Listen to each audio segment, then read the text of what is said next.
U.S. President Donald Trump landed in Riyadh to kick off his Gulf tour with a delegation that includes Tesla CEO and advisor Elon Musk. Business deals and regional security are at the top of the agenda. Saudi Arabia's Crown Prince Mohammed bin Salman greeted Trump as he stepped off Air Force One, and the two leaders are attending the Saudi-U.S. Investment Forum on Tuesday. Earlier this year, Saudi Arabia pledged a $600 billion investment, which President Trump has said he would like to boost to $1 trillion. He'll join a summit of Gulf leaders in Riyadh before traveling to Doha. The visit to Qatar is the first by a sitting president since 2003 and is a strong demonstration of the bilateral relationship between the two countries. President Trump has hailed Qatar's mediation efforts in Lebanon, Afghanistan, and North Africa as examples of the country's key diplomatic role in regional stability. President Trump's final stop on the tour concludes in Abu Dhabi in the UAE, where he would have hoped to secure major financial deals and regional security agreements with the three strategic allies in the Middle East before returning to Washington. Adil Halim, Euronews, Doha. O julgamento do magnata da música Sean Combs já começou em Nova Iorque. P. Diddy, como é conhecido no meio artístico, está a ser acusado de 5 crimes. Em causa uma acusação de conspiração para extorsão, 2 de tráfico sexual pela força, fraude ou coerção e outras 2 de transporte para fins de prostituição, tendo-se declarado inocente de todas elas. Os procuradores acusam P. Diddy de ter transformado o seu negócio de hip-hop numa organização que coagiu mulheres a satisfazerem as suas exigências sexuais durante 2 décadas. Na intervenção inicial, a acusação notou que Combs ameaçava estas mulheres para que se calassem através de chantagem e de agressões físicas. Tendo recordado ainda o historial de abusos físicos do rapper contra as suas parceiras sexuais. Prevê-se que o julgamento dure 2 meses. Caso seja condenado, poderá enfrentar no mínimo 15 anos de prisão, podendo até vir a ser sentenciado com pena perpétua.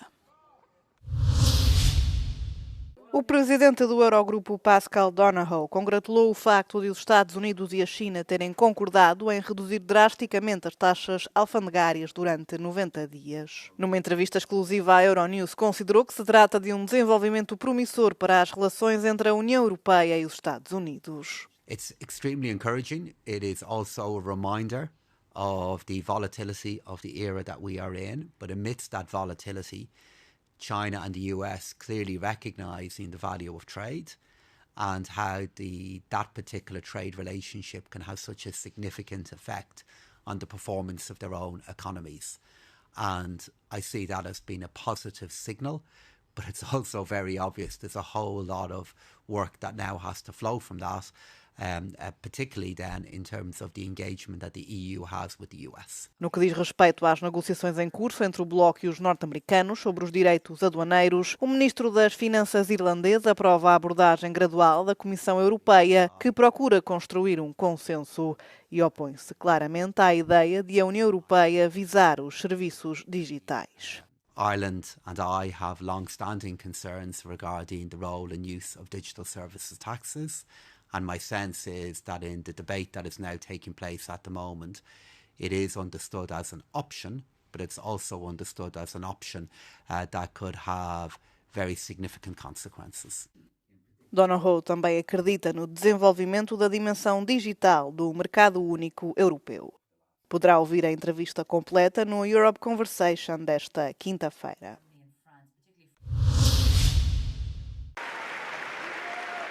Foi com uma enorme salva de palmas que o Papa Leão XIV foi recebido pelos meios de comunicação de todo o mundo na segunda-feira de manhã, num encontro que ficou marcado pelo seu apelo à libertação dos jornalistas presos.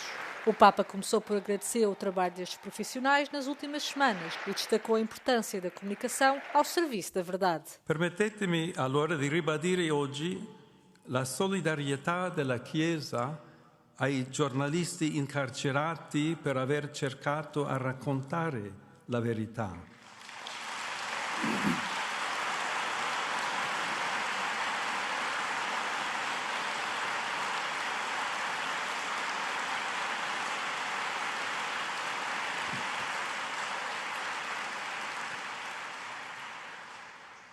e con queste parole anche chiedere la liberazione di questi giornalisti incarcerati.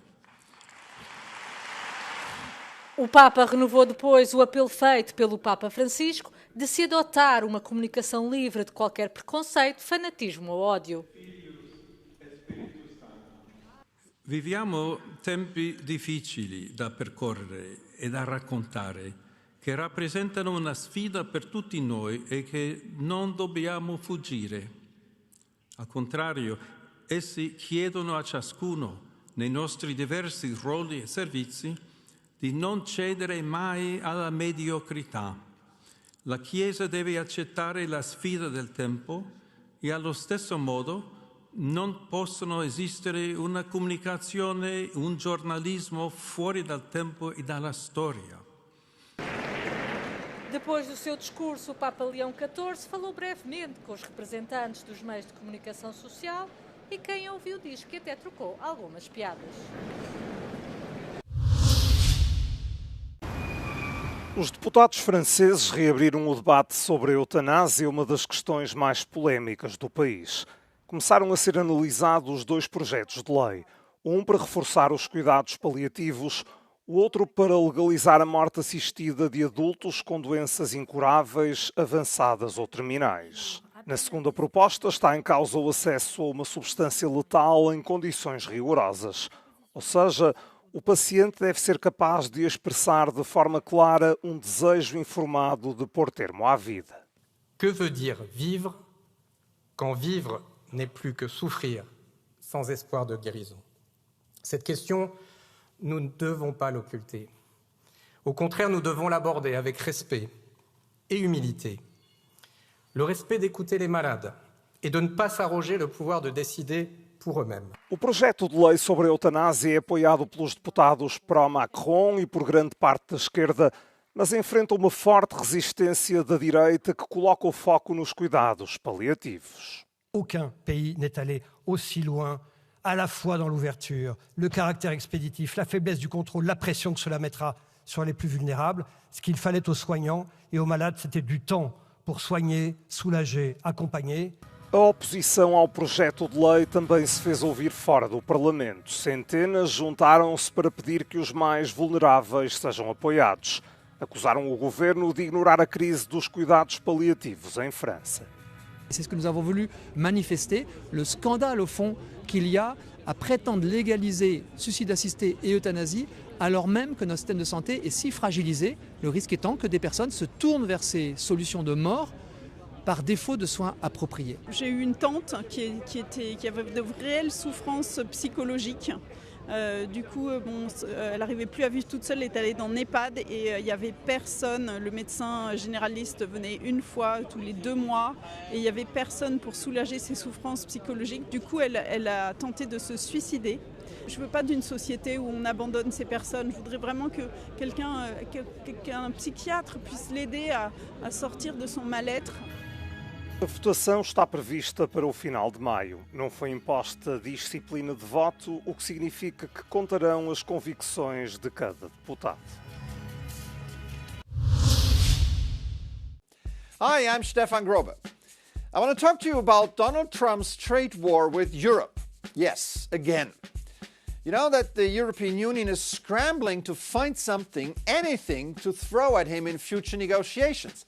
Something that can sway him, that can change his mind, because, as you know, so far he doesn't budge. So here's my idea. Let's give him something that he desperately wants and that Europe could offer him. And that is prison space. Yes, you heard that right.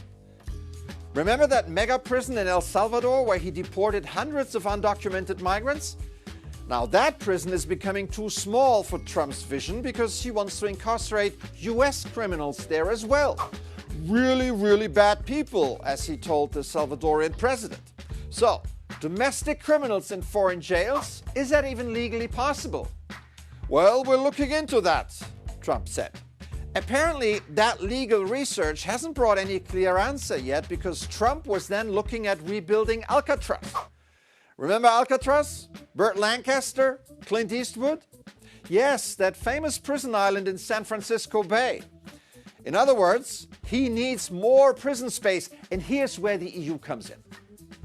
Because if it's island prisons Trump is looking for, Europe has plenty to offer. I know of 3. Let's start with the Chateau d'If off the coast of Marseille. You know, the Count of Monte Cristo and all that? It would need some serious patching up, but it's pretty safe. And Trump would need to deal with his pal Emmanuel Macron and not with Brussels bureaucrats or the obnoxious Germans. Then there is Devil's Island, also French, but off the coast of French Guiana in South America, closer to Trump. Remember, Henri Charrier wrote the best-selling novel Papillon about his successful escape from there. Devil's Island would also need some serious rebuilding, but it's okay. Trump is saving a lot of money right now. And finally, a place called Goli Otok, also a former prison island off the coast of Croatia. It used to be a prison camp under Tito, but today it's in ruins, a little like Alcatraz. Goli Otok means barren island because it's completely devoid of vegetation. You get the idea. So, if this prisons for tariffs pitch fails, Europe could point Trump to the criminal justice system in the Netherlands, where the prison population shrank drastically over the past 20 years. Why? Largely because of rehabilitation efforts. Some empty prisons have even been repurposed as hotels. And this might appeal to the real estate mogul in Trump. Thanks for watching. See you soon.